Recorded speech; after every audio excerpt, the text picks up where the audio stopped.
जरा कल्पना कीजिए कि एक बहुत बड़े बैंक ने एक शानदार उभरती हुई कंपनी को 500 करोड़ रुपए का लोन दिया है। एक आलीशान बोर्डरूम में मीटिंग होती है, कागजों पर दस्तखत होते हैं और कंपनी की एक भव्य इमारत को सिक्योरिटी के तौर पर गिरवी रख दिया जाता है। हम्म सब कुछ बिल्कुल सुरक्षित लग रहा है। बिल्कुल। लेकिन कुछ ही महीनों बाद वो कंपनी अचानक दिवालिया हो जाती है। अब जब बैंक अपनी 500 करोड़ की संपत्ति पर कब्जा करने पहुंचता है तो कोर्ट उसे खाली हाथ वापस भेज देता है। सीधे खाली हाथ? हाँ, बिल्कुल खाली हाथ। और क्यों? क्योंकि बैंक और कंपनी ने एक छोटा सा फॉर्म भरने में कुछ दिनों की देरी कर दी थी।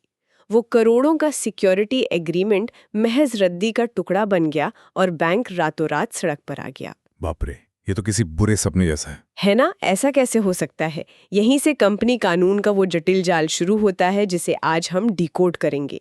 आज की इस गहरी चर्चा यानी हमारी इस डीप डाइव में स्वागत है। ये एक ऐसा विषय है जो सुनने में शायद किसी लीगल ड्रामा जैसा लगे, लेकिन ये असल में हमारी अर्थव्यवस्था की रीढ़ है।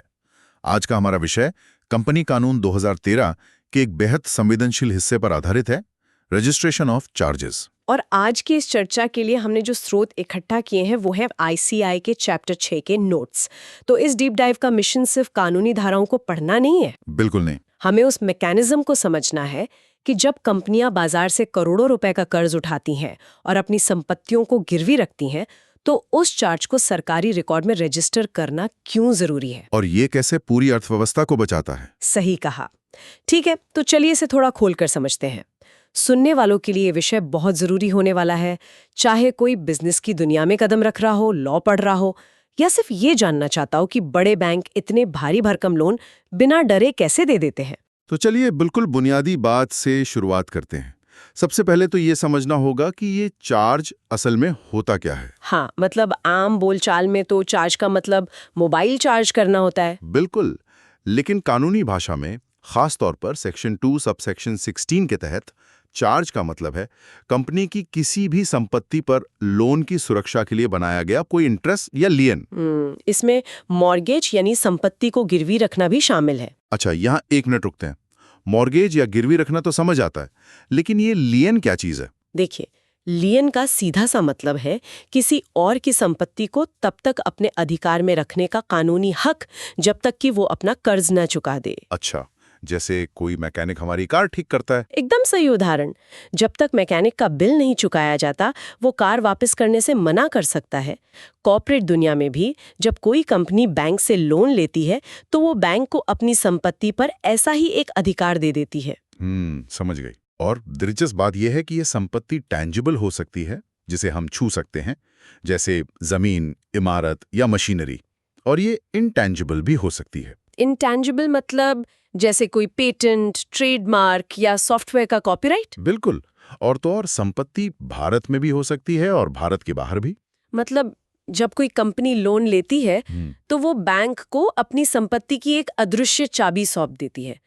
लेकिन जब हम नोट्स की गहराई में जाते हैं तो पता चलता है कि ये चार्ज हमेशा एक जैसा नहीं होता। हाँ, मुख्य रूप से इसके दो प्रकार होते हैं, फिक्स्ड चार्ज और फ्लोटिंग चार्ज। और यहीं से चीजें तकनीकी रूप से बहुत दिलचस्प हो जाती हैं। तो पहले फिक्स्ड चार्ज की बात करते हैं। फिक्स्ड चार्ज उन संपत्तियों पर लगाया जाता है जो स्थायी प्रकृति की होती हैं। एक ऐसी संपत्ति जिसकी पहचान बिल्कुल निश्चित है, जैसे किसी कंपनी की फैक्ट्री हो गई, कोई जमीन या कोई बहुत भारी मशीनरी। इस चार्ज की सबसे बड़ी खासियत यह है कि एक बार ये लग गया तो कंपनी उस संपत्ति को अपनी मर्जी से बेच नहीं सकती। मतलब मान लीजिए पर्ल इलेक्ट्रॉनिक्स नाम की एक कंपनी है, उसने एक बैंक से अपनी मुख्य ऑफिस बिल्डिंग पर 10 लाख रुपए का लोन लिया। हाँ, अब वो ऑफिस बिल्डिंग एक फिक्स चार्ज के अधीन आ गई है, तो अब कंपनी के डायरेक्टर रातों रात उस बिल्डिंग को किसी और को नहीं बेच सकते। बिल्कुल नहीं बेच सकते। उन्हें बेचने के लिए या तो पूरा लोन चुकाना होगा या बैंक से लिखित परमिशन लेनी होगी। इस मामले में संपत्ति एक जगह रुकी हुई है। लेकिन हर बिजनेस सिर्फ रुकी हुई संपत्तियों से तो नहीं चलता ना। यही तो बात है। दूसरी तरफ होता है फ्लोटिंग चार्ज। ये उन संपत्तियों पर लगता है जो रोज बदलती रहती हैं, जिनका नेचर फ्लक्चुएटिंग होता है। जैसे कि कंपनी का कच्चा माल या गोदाम में रखा हुआ स्टॉक। हाँ, या फिर वो पैसा जो ग्राहकों से आना बाकी है। ये फ्लोटिंग चार्ज वाला कॉन्सेप्ट मुझे सच में बहुत अनोखा लगा। सोचिए, लाजपत नगर का एक बड़ा सा कपड़ों और जूतों का शोरूम है। मालिक ने उस पूरे स्टॉक पर बैंक से लोन लिया हुआ है। तो बैंक का चार्ज उस पूरे स्टॉक पर है। हाँ, लेकिन फिर भी रोज सुबह शोरूम का शटर खुलता है, ग्राहक आते हैं, कपड़े खरीदते हैं और चले जाते हैं। जो ग्राहक वो सामान खरीद रहा है उस पर कोई चार्ज नहीं आता। वो सामान पूरी तरह से फ्री ऑफ चार्ज होता है। बिल्कुल। या फिर जैसे कोई लेदर का सामान बनाने वाली कंपनी है जो बैंक से लोन लेने के बावजूद अपने कच्चे लेदर का इस्तेमाल बेधड़क जूते बनाने में कर रही है। ऐसा करना व्यापार के लिए बहुत जरूरी है, वरना तो बिजनेस ही रुक जाएगा। सही कहा। अगर बैंक कच्चे माल या दुकान के स्टॉक पर फिक्स्ड चार्ज लगा दे तो बिजनेस वहीं ठप हो जाएगा। कंपनी को हर एक जूता बेचने से पहले बैंक के पास जाकर अनुमति लेनी पड़ेगी, जो कि प्रैक्टिकल ही नहीं है। एकदम। फ्लोटिंग चार्ज बिजनेस को सांस लेने की और रोजमर्रा के काम करने की आजादी देता है। तो क्या मैं इसे ऐसे समझ सकती हूँ कि फिक्स चार्ज एक तिजोरी की तरह है जिसे बिना चाबी या बिना परमिशन के नहीं खोला जा सकता? बेहतरीन एनालॉजी है। और फ्लोटिंग चार्ज एक बहती हुई नदी की तरह है जहां से आप पानी निकाल सकते हैं, उसमें नया पानी डाल सकते हैं जब तक कि वो नदी बह रही है। बहुत खूब। और उस बहती हुई नदी की सबसे बड़ी खासियत ही ये है कि वो हमेशा बहती नहीं रहती। कानून में एक बहुत ही शक्तिशाली मैकेनिज्म है जिसे crystallization of a floating charge कहा जाता है। क्रिस्टलाइजेशन मतलब बहती नदी का पानी अचानक से जम जाना? यही वो बिंदु है जहां बैंक अपनी ताकत दिखाता है। जब तक कंपनी लोन की किस्तें समय पर दे रही है और बिजनेस सही चल रहा है, नदी बहती रहती है। तो पानी कब जमता है? जैसे ही कंपनी लोन की शर्तों का उल्लंघन करती है, किस्तें देना बंद कर देती है या जब वह दिवालिया होकर बंद होने की कगार पर पहुंच जाती है, तो लेंडर यानी बैंक अपने अधिकारों का इस्तेमाल करता है। अच्छा। बैंक एक लीगल नोटिस भेजता है और उसी पल वो जो फ्लोटिंग चार्ज था वो क्रिस्टलाइज होके फिक्स चार्ज में बदल जाता है। मतलब उस पल के बाद कंपनी अपना एक भी जूता या कच्चा माल नहीं बेच सकती? एक भी नहीं। नदी का पानी जम गया है, अब वो सारा कच्चा माल, वो सारा स्टॉक सीधे बैंक के कब्जे में आ जाता है ताकि बैंक उसे बेचकर अपना पैसा वसूल कर सके। ये तो बहुत ही सॉलिड तरीका है। बिजनेस की गति भी बनी रहती है और बुरे वक्त में बैंक को एक मजबूत सुरक्षा कवच भी मिल जाता है। बिल्कुल। लेकिन एक बात बताइए, अगर बहती हुई नदी का पानी कभी भी जम सकता है, तो मार्केट में बाकी लोगों को कैसे पता चलेगा कि कब पानी बह रहा है और कब जम गया? यही तो पेंच है। या फिर ये कैसे पता चलेगा कि उस तिजोरी पर असल में किस बैंक का ताला लगा है? यहीं से कागजी कार्यवाही और रजिस्ट्रेशन की सख्त जरूरत पैदा होती है। इस जरूरत को पूरा करने के लिए ही कानून में सेक्शन 77 लाया गया। ये सेक्शन बहुत ही स्पष्ट शब्दों में कहता है कि चार्ज रजिस्टर करने की पहली और सबसे बड़ी जिम्मेदारी उसी कंपनी की है जो लोन ले रही है। मतलब ये कोई छोटी मोटी फॉर्मेलिटी नहीं है। बिल्कुल नहीं। ये मार्केट को ये बताने का तरीका है कि इस संपत्ति पर अब बैंक का अधिकार है। और इसे बताने के लिए एक तय समय सीमा है। नोट्स के हिसाब से कंपनी को 30 दिनों के भीतर फॉर्म CHG-1 सामान्य चार्ज के लिए या CHG-9 डिबेंचर के लिए रजिस्ट्रार ऑफ कंपनीज के पास फाइल करना होता है। जी हाँ। लेकिन जब हम इस रजिस्ट्रेशन के टाइमलाइन के इतिहास को देखते हैं तो एक बहुत ही बड़ा बदलाव नजर आता है। वो बदलाव 2 नवंबर 2018 को आया था। हाँ, मैंने भी पढ़ा। इस तारीख से पहले और इसके बाद के नियमों में तो जमीन आसमान का फर्क है। बिल्कुल। 2 नवंबर 2018 से पहले वाले मामलों में कंपनी को शुरुआत में 30 दिन मिलते थे। अगर कंपनी 30 दिन में फाइल नहीं कर पाती तो रजिस्ट्रार कुछ अतिरिक्त फीस लेकर उन्हें 300 दिन तक का समय दे देता था। अरे बाप रे, 300 दिन मतलब लगभग एक पूरा साल। हाँ, और पुरानी व्यवस्था में इस 300 दिन की छूट ने एक बहुत बड़ी समस्या पैदा कर दी थी। कंपनियां बहुत सुस्त हो गई थीं। वे आराम से रजिस्ट्रेशन को टालती रहती थीं। जाहिर है, जब इतना समय मिलेगा तो आलस तो आएगा ही। और ये कोई छोटी समस्या नहीं थी। 1 साल तक अगर पब्लिक रिकॉर्ड में ये दर्ज ही नहीं है कि किसी संपत्ति पर लोन लिया गया है, तो वो कंपनी उसी संपत्ति को दिखाकर किसी दूसरे बैंक से भी लोन ले सकती थी। ओह, मतलब सिस्टम में भारी रिस्क पैदा हो गया था। फ्रॉड के चांसेस बहुत बढ़ गए थे। एकदम सही। इसीलिए 2 नवंबर 2018 के बाद नियमों में वो सख्ती लाई गई जिसका असर आज भी दिखता है। नए नियमों के मुताबिक अब कंपनी के पास रजिस्ट्रेशन के लिए शुरुआत में वही 30 दिन है। और अगर वो 30 दिन में चूक जाती है तो अतिरिक्त फीस देकर उसे अगले 30 दिन मिलते हैं, यानी कुल 60 दिन। लेकिन अगर कंपनी इन 60 दिनों में भी रजिस्ट्रेशन नहीं करा पाती तो क्या होता है? तो कानून अपना सबसे भारी हथियार निकालता है। अगले 60 दिनों का एक और मौका मिलता है, यानी कुल 120 दिन। लेकिन इस बार फीस एड वैलोरम लगती है। अब यहाँ एड वैलोरम को समझना बहुत जरूरी है। ये कोई साधारण लेट फीस या पेनल्टी नहीं है जो 500 या 1000 रुपए होगी। बिल्कुल नहीं। एड वलोरम का मतलब है कि जितने का लोन है उसके मूल्य के आधार पर एक निश्चित प्रतिशत के हिसाब से फीस वसूली जाएगी। जरा सोचिए, अगर किसी कंपनी ने 500 करोड़ का लोन लिया है और वो 60 दिन तक रजिस्ट्रेशन करने में फेल हो जाती है, तो उसे उस 500 करोड़ के एक हिस्से के बराबर पेनल्टी देनी होगी, जो कि लाखों या करोड़ों में हो सकती है। हाँ, ये एक बहुत बड़ा आर्थिक दंड है जो कंपनी के बोर्ड ऑफ डायरेक्टर्स को ये एहसास दिलाता है कि रजिस्ट्रेशन में देरी करना उनके लिए विनाशकारी हो सकता है। इस सख्ती ने तो सच में कंपनियों की लेट लतीफी को जड़ से खत्म कर दिया होगा। बिल्कुल कर दिया। और जब कंपनी ये पूरी प्रक्रिया सही से कर देती है तो रजिस्ट्रार उन्हें एक सर्टिफिकेट देता है नए चार्ज के लिए फॉर्म CHG-2 में, और अगर पुराने चार्ज की शर्तों में कोई बदलाव हुआ है तो फॉर्म CHG-3 में। और ये सर्टिफिकेट इस बात का पक्का सबूत माना जाता है कि सारी कानूनी प्रक्रिया पूरी हो गई है। दिया कंक्लूसिव एविडेंस। इसके साथ ही एक छोटी सी लेकिन जरूरी प्रक्रिया वेरिफिकेशन की भी होती है। वेरिफिकेशन मतलब दस्तावेजों की सच्चाई जांचना। हाँ, जिस दस्तावेज पर चार्ज बना है उसकी पुष्टि करनी होती है। अब देखिए, अगर गिरवी रखी गई संपत्ति भारत के बाहर है तो कोई तीसरा व्यक्ति जो उस चार्ज में रुचि रखता हो वो भी दस्तावेजों को वेरीफाई कर सकता है। अच्छा, और अगर संपत्ति भारत के भीतर है तो नियम सख्त हैं। तब केवल कंपनी का डायरेक्टर, कंपनी सेक्रेटरी या बैंक का कोई अधिकृत अधिकारी ही उस पर अपने हस्ताक्षर करके उसे वेरीफाई कर सकता है। समझ गए। अब एक बार जब ये सारा कागजी काम हो गया और चार्ज MCA पोर्टल पर रजिस्टर हो गया तो ये जानकारी सिर्फ रजिस्ट्रार के ऑफिस में बंद नहीं रहती है ना? बिल्कुल नहीं। और यही वो बिंदु आता है जहां कानून का सबसे शक्तिशाली सिद्धांत काम करता है, जिसे डीम्ड नोटिस ऑफ चार्ज या कंस्ट्रक्टिव नोटिस कहा जाता है, जो सेक्शन 80 के तहत आता है। हाँ, एक बार जब चार्ज MCA पोर्टल पर रजिस्टर हो गया तो वो एक पब्लिक डॉक्यूमेंट बन जाता है। इंटरनेट के जरिए वो जानकारी दुनिया के किसी भी कोने में बैठे व्यक्ति के लिए उपलब्ध हो जाती है। और इस उपलब्धता का कानूनी असर बहुत गहरा है। मतलब कानून ये मान लेता है कि पूरी दुनिया को अब इस चार्ज के बारे में पता है। मान लिया गया ज्ञान। इसका कानूनी मतलब ये है कि अगर कोई भी व्यक्ति भविष्य में उस संपत्ति को खरीदता है या कोई दूसरा बैंक उसी संपत्ति पर दोबारा लोन देने की सोचता है, तो कानून ये मान कर चलेगा कि उन्हें उस संपत्ति पर लगे पहले चार्ज की जानकारी थी। मतलब वो बाद में कोर्ट में खड़े होकर ये नहीं कह सकते कि हमें तो किसी ने बताया ही नहीं। एकदम सही। इस बात को जमीन पर कैसे लागू किया जाता है, इसका नोट्स में एक बहुत ही डरावना उदाहरण है। मान लीजिए विष्णु मार्केटिंग लिमिटेड नाम की एक कंपनी है।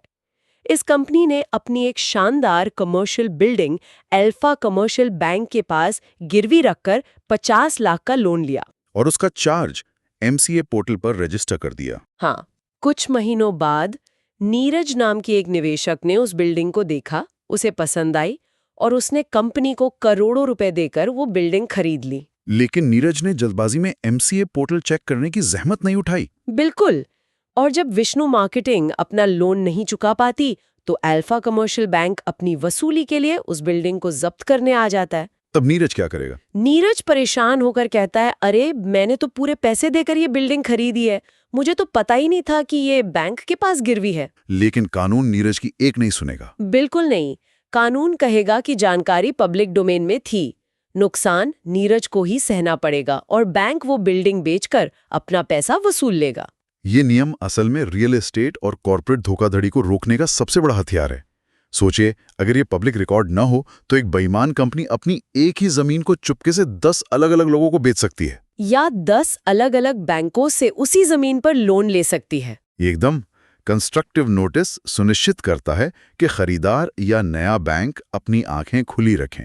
क्रेता सावधान यानी कैविएट एम्प्टर का सिद्धांत यहाँ पूरी ताकत से लागू होता है। ये तो बिल्कुल वैसा ही हुआ कि किसी के घर के बाहर कुत्तों से सावधान का बड़ा सा बोर्ड लगा हो। अगर आप उस बोर्ड को बिना पढ़े अंदर चले जाते हैं और कुत्ता आपको काट लेता है तो आप घर के मालिक पर केस नहीं कर सकते। बहुत सही तुलना है। आप ये नहीं कह सकते कि मुझे तो पता ही नहीं था कि यहाँ कुत्ता है, बोर्ड लगा था, या आपकी जिम्मेदारी थी कि आप उसे पढ़ें। लेकिन इस पूरी कहानी का एक दूसरा और ज्यादा खतरनाक पहलू भी है। वो क्या? अगर ये बोर्ड ना लगाया जाए तो क्या होगा? अगर डीम्ड नोटिस रजिस्ट्रेशन का सबसे बड़ा फायदा है तो रजिस्ट्रेशन ना करने का नुकसान क्या है? आहा, यहाँ हम उस खौफनाक मंजर की बात कर रहे हैं जिसका मैंने शुरुआत में जिक्र किया था, 500 करोड़ के लोन का डूब जाना। सेक्शन 77 सबसेक्शन 3 और 4 हमें यही बताते हैं। बिल्कुल। अगर चार्ज रजिस्टर नहीं हुआ है और किसी वजह से कंपनी डूबने लगती है या बंद होने की कगार पर पहुंच जाती है, तो पूरी कहानी पलट जाती है। मतलब जब कंपनी लिक्विडेट होती है? हाँ, जब कोई कंपनी डूबती है तो कोर्ट एक व्यक्ति को नियुक्त करता है जिसे लिक्विडेटर कहते हैं। इस लिक्विडेटर का काम होता है कंपनी का सारा सामान बेचकर बाजार के लोगों का कर्ज चुकाना। और ये लिक्विडेटर उसी चार्ज को मानेगा जो सरकारी रिकॉर्ड में दर्ज है। बिल्कुल। अगर बैंक ने करोड़ों रुपए का लोन दिया है, शानदार एग्रीमेंट साइन किया है, लेकिन उसे एमसीए पोर्टल पर रजिस्टर नहीं किया, तो लिक्विडेटर उस एग्रीमेंट को सिरे से खारिज कर देगा।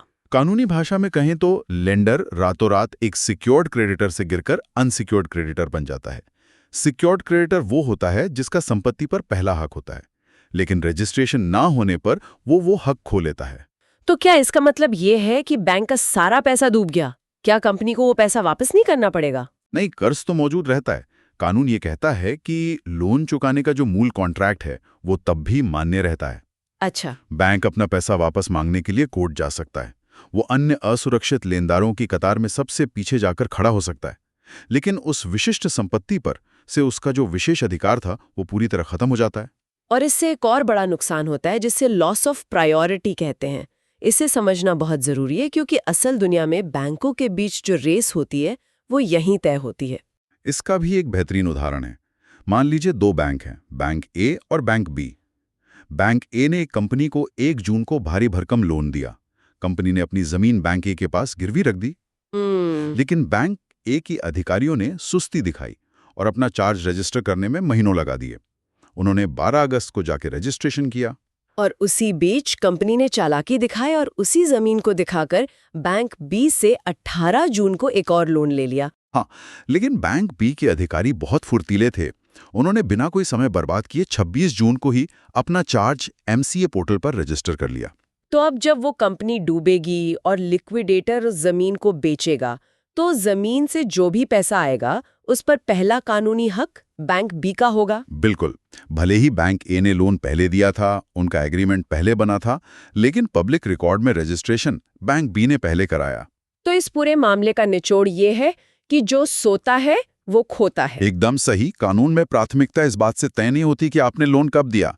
प्राथमिकता इस बात से तय होती है कि आपने चार्ज को रजिस्टर कब किया। ये नियम बैंकों को अपना आलस छोड़ने और तेजी से काम करने पर मजबूर करता है। लेकिन चूंकि रजिस्ट्रेशन ना होने का सबसे बड़ा खामियाजा बैंक को ही भुगतान पड़ रहा है, इसलिए कानून अंधा नहीं है। हाँ, वो उन्हें एक रास्ता भी देता है। बिल्कुल। यहीं पर सेक्शन 78 काम आता है, क्योंकि ऐसा भी तो हो सकता है कि बैंक पूरी तरह से तैयार हो लेकिन कंपनी जानबूझकर बदमाशी कर रही है और 30 दिन तक फॉर्म ही ना भर रही हो। ऐसे में बैंक हाथ पर हाथ धरे तो बैठा नहीं रहेगा। जी हाँ, अगर कंपनी 30 दिन के भीतर चार्ज रजिस्टर करने में विफल रहती है तो चार्ज होल्डर यानी लेंडर खुद रजिस्ट्रार के पास जाकर रजिस्ट्रेशन के लिए अप्लाई कर सकता है। यानी बैंक खुद कमान संभाल सकता है। हाँ, लेकिन जब बैंक अप्लाई करता है तो रजिस्ट्रार आंख बंद करके सीधे रजिस्ट्रेशन नहीं कर देता। वो पहले कंपनी को 14 दिन का एक शो कॉज नोटिस भेजता है। कि क्या आपको इस रजिस्ट्रेशन से कोई एतराज है? बिल्कुल। अगर कंपनी कोई सफिशिएंट कॉज या ठोस कारण नहीं बता पाती कि रजिस्ट्रेशन क्यों नहीं होना चाहिए, तो रजिस्ट्रार उस चार्ज को बैंक के नाम पर रजिस्टर कर देता है। और सबसे अहम बात, बैंक ने इस पूरी प्रक्रिया में जो भी फीस या पेनल्टी भरी है वो उसे कंपनी के खाते से वसूल कर सकता है। सही कहा। ये सेक्शन 78 तो बिल्कुल उस को पायलट की तरह है जो देखता है कि मेन पायलट यानी कंपनी सो गया है या जानबूझकर प्लेन को खतरे में डाल रहा है, तो वो खुद कंट्रोल अपने हाथ में ले लेता है ताकि प्लेन क्रैश ना हो। बहुत ही सटीक उदाहरण है। ये दर्शाता है कि सिस्टम में चेक एंड बैलेंस कितनी बारीकी से बनाए गए हैं। एक पक्ष की गलती या बेईमानी से दूसरे पक्ष का असीमित नुकसान ना हो, इसका पूरा ध्यान रखा गया है। हाँ, और इसी तरह का एक और सुरक्षा घेरा सेक्शन 79 में भी है। सेक्शन 79 उन स्थितियों से निपटता है जब संपत्ति किसी और के हाथ में जाती है। मान लीजिए कोई कंपनी ऐसी संपत्ति खरीदती है जिस पर पहले से कोई चार्ज रजिस्टर है, जो जाहिर है लेंडर की अनुमति से ही होगा। हाँ, तो कानून कहता है कि नई कंपनी की जिम्मेदारी है कि वो उस पुराने चार्ज को हटाकर अपने नाम से नया चार्ज रजिस्टर करे। और इसके साथ ही अगर लोन की शर्तों में कोई बदलाव होता है, जिसे मॉडिफिकेशन कहते हैं, जैसे ब्याज दर बदल जाना या लोन चुकाने की समय सीमा बढ़ जाना, तो उसे भी तुरंत रजिस्टर करना अनिवार्य है। मॉडिफिकेशन का रजिस्ट्रेशन भी उतना ही जरूरी है जितना कि नए चार्ज का। बिल्कुल। क्योंकि पब्लिक रिकॉर्ड में हमेशा सबसे ताज़ा और सटीक जानकारी होनी चाहिए। कोई भी पुरानी या आधी अधूरी जानकारी बाजार के भरोसे को चकनाचूर कर सकती है। तो अगर हम इन सारे कानूनी दांव-पेचों को एक साथ रखकर देखें, तो समझ आता है कि रजिस्ट्रेशन ऑफ चार्ज सिर्फ एक उबाऊ कागजी कार्रवाई नहीं है। बिल्कुल नहीं। ये असल में व्यापारिक दुनिया में भरोसे, सुरक्षा और पारदर्शिता का एक जीता जागता पल्स रेट है। हमने देखा कि कैसे फिक्स्ड और फ्लोटिंग चार्ज बिजनेस को चलाते भी हैं और सुरक्षित भी रखते हैं। हमने 30 दिन की सख्त डेडलाइन और एड वेलोरम फीस के आर्थिक दंड को समझा। साथ ही हमने कंस्ट्रक्टिव नोटिस की उस शक्ति को पहचाना जो हर खरीदार और निवेशक को चौकन्ना रहने का संदेश देती है। और सबसे अहम बात, हमने देखा कि ये पूरी व्यवस्था इस बात पर निर्भर करती है कि जानकारी कितनी पारदर्शी है और उसे कितनी जल्दी पब्लिक डोमेन में लाया जाता है। ये पूरा सिस्टम उस विशाल इमारत की नींव की तरह है जिस पर हमारी अर्थव्यवस्था टिकी है। लेकिन आज की चर्चा खत्म करने से पहले मैं एक विचार पर गौर करना चाहूंगी जो इस पूरी व्यवस्था के भविष्य से जुड़ा है। अच्छा, बताइए। आज हमने जमीन, बिल्डिंग और कच्चे माल जैसे भौतिक एसेट्स की बात की, लेकिन हमने शुरुआत में इनटैंजिबल एसेट्स यानी अदृश्य संपत्तियों का भी जिक्र किया था, जैसे पेटेंट या सॉफ्टवेयर, जो आज के समय में सबसे ज्यादा अहमियत रखते हैं। बिल्कुल। जरा सोचिए, आज के तेजी से बदलते डिजिटल युग में जहां दुनिया की सबसे मूल्यवान संपत्तियां ईंट और पत्थर की नहीं है, बल्कि software code, cloud database, algorithm और डिजिटल पेटेंट है। बहुत ही प्रासंगिक बात है। जब ये अदृश्य संपत्तियां किसी एक शहर या देश में मौजूद नहीं हैं और दुनिया के किसी भी कोने से पल भर में महज एक क्लिक से ट्रांसफर हो सकती हैं, तो भविष्य में इन फ्लोटिंग और इंटैंजिबल चार्जेस को रजिस्टर करना, ट्रैक करना और उन पर कब्जा करना कितना चुनौतीपूर्ण होने वाला है। ये तो सच में सोचने वाली बात है। जब संपत्ति का वजूद सिर्फ किसी सर्वर पर मौजूद कुछ बाइट्स में है, तो क्या बैंक उसे जब्त करने के लिए सर्वर का प्लग निकाल देगा? क्या हमारे मौजूदा कानून उस आभासी दुनिया के लिए पूरी तरह तैयार हैं, जहां ब्लॉकचेन और स्मार्ट कॉन्ट्रैक्ट्स बिजनेस के नए नियम लिख रहे हैं? ये एक ऐसा सवाल है जो आने वाले कल की अर्थव्यवस्था का भविष्य तय करेगा। बिल्कुल। आज की इस गहराई से की गई चर्चा में बस इतना ही। सीखते रहें और सवाल पूछते रहें।